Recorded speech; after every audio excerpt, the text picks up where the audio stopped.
Hola, muy buenos días. Mi nombre es Verónica Valdés y yo el día de hoy voy a hablarles sobre las facultades del Congreso de la Unión en materia de guerra, pero primero me gustaría enfatizar un poco y explicarles qué es el Congreso de la Unión y cuáles son sus funciones. Bueno, para empezar, nuestra república se divide en tres poderes de la Unión: ejecutivo, legislativo y judicial.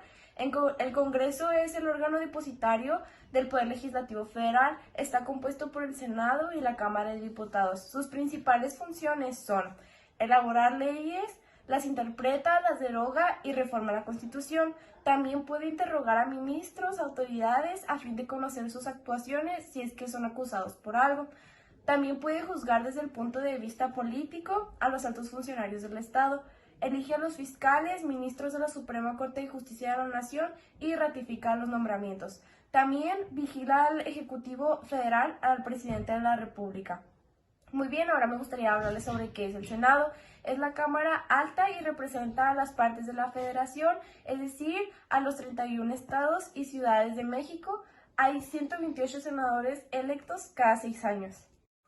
Ahora, ¿qué es la Cámara de Diputados? La Cámara Baja es un órgano colegiado que representa a los ciudadanos, tiene 500 miembros electos cada 3 años.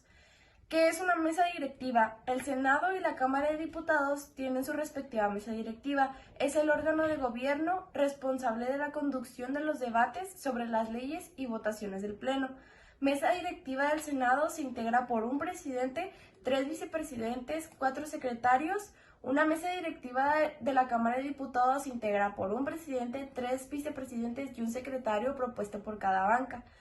Ahora, ¿qué es el Pleno?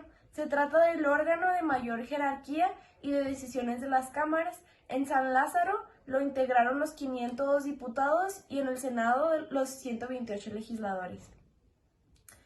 Ahora, ¿qué es un grupo parlamentario o bancada? Se denomina así al conjunto de diputados o senadores que pertenecen a un mismo partido, tienen una ideología y una agenda política que defienden y representan.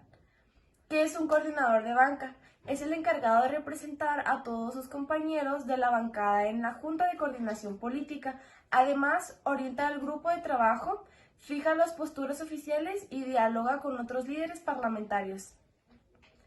¿Qué es una legislatura, por último? Así se llama el periodo de 3 años en que diputados y senadores forman parte del Congreso para cumplir con las atribuciones que se les otorga la Constitución o si ejercen la parte más importante del Congreso. Las legislaturas llevan un número ordinal en sucesión.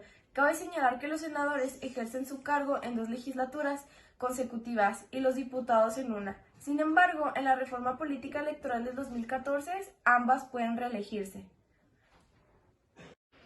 Los actos que conducen a la guerra se presentan sucesivamente en las siguientes fases: iniciativa para declarar la guerra, declaración de guerra y terminación de guerra.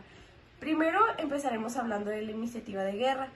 La regla general que consagra el artículo 71 consiste en conceder la iniciativa de leyes y decretos al presidente, senadores, diputados y legislaturas de los estados. Esta regla general tiene algunas excepciones.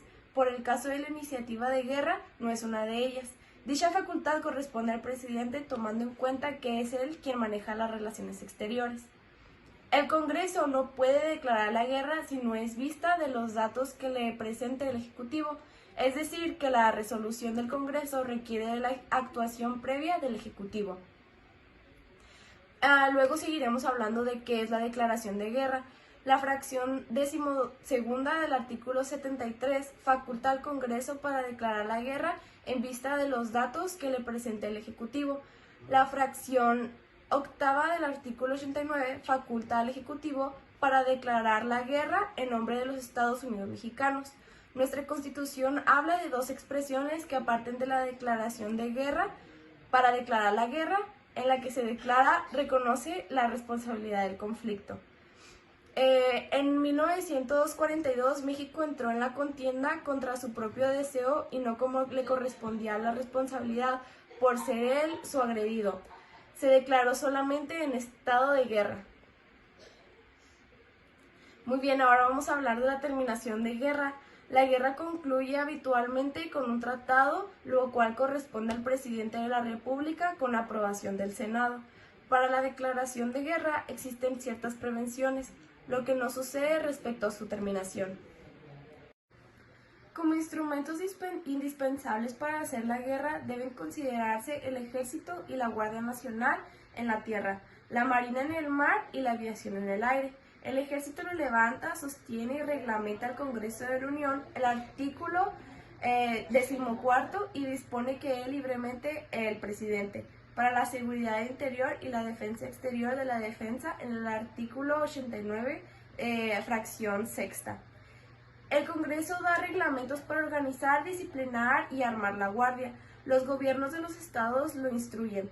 El presidente carece de libertad de mandato respecto a la Guardia y solo podrá disponer de esta si el Senado lo autoriza. El Ejército es una institución federal en cuya instrucción y mando tienen total injerencia el Ejecutivo y el Legislativo.